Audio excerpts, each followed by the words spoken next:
అప్పుడప్పుడు చూడండి, మీరు దేవుడి పాట రిలీజ్ చేశారు కానీ సినిమా పాటలు పాడేవాడితో పాడించారు కాబట్టి నాకు ఈ పాట వద్దు అంటాడు. వాయిస్ ఎవడదైతే నీకు ఏంది నొప్పి? మనకు కావాల్సింది ఏంటి? స్వరం. నేను ఇదివరకు కూడా చెప్పా, అదే వైలిన్ దేనికి వాడతారు? నీకు స్పెషల్ గా క్రిస్టియన్ వైలిన్ తెస్తారనుకుంటున్నావా?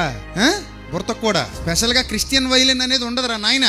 అన్నింటికి అదే వైలిన్ వాడతారు, అన్నింటికి అదే ఫ్లూట్ వాడతారు, అన్నింటికి అదే గిటార్ వాడతారు, అన్నింటికి అదే డోలక్ వాడతారు, అది అన్నింటికి అదే కీబోర్డు వాడతారు. ఇప్పుడు ఆ కీబోర్డ్కి ఏం తెలుసురా నాయన అది ఎక్కడ పని చేస్తుందో? అలాగ అనుకుంటే ఈ అనుకున్న ఎల్ఈడీల్లో రోజు నేనే కనబడతాను అనుకుంటున్నారా? ఆడ రేపు పొద్దున్న ఇంకో రింబోలా పండగకి వెళ్ళాడు అనుకో, ఈ ఎల్ఈడీలు నిండా నేను కనబడి ఇంకా ఆ రింబోలా కనబడుద్ది. అప్పుడు ఏడు ఎల్ఈడి బదులు కూడా ఎత్తవా? ఏంది బదులు కూడా ఎత్తవా? జ్ఞానం సంపాదించుకోవాలి. తెలియదు, సెన్స్ ఉండదు కొంతమందికి. పాట ఎవరు పాడితే ఏంది?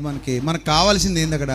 మ్యాటర్. ప్రొఫెషనల్ అయితే వాడుకుంటాం. ఇప్పుడు మీ అందరూ భోజనాలు చేయాలి, ఒక వంట మనిషిని తేవాలి, బాగా వండేవాళ్ళు కావాలి. లేదండి నాకు క్రైస్తవుడు అయితేనే చూడండి, క్రైస్తవుడు అయితే ఉప్పు కారం ఎక్కువ వేసినా పర్లేదా, తినేస్తావా? అబే మళ్ళీ అలా కుదరదు. టేస్ట్గా ఉండాలండి. క్రైస్తవ కళ్ళజోడు, క్రైస్తవ లిప్స్టిక్, క్రైస్తవ చెప్పు, బుద్ధుండక్కర్లా. అప్పుడు మతోన్మాదికి నీకేమైనా తేడా ఉందా? అరే నువ్వు మతోన్మాదివే కదా. సో ఒక మనిషి పరిపూర్ణ వ్యక్తిత్వాన్ని సంతరించుకోవాలి అంటే అతనికి ఏం కావాలి? జ్ఞానం కావాలి. That is the matter. జ్ఞానం సంపాదించుకో, అదే నిన్ను వెలిగిస్తుంది.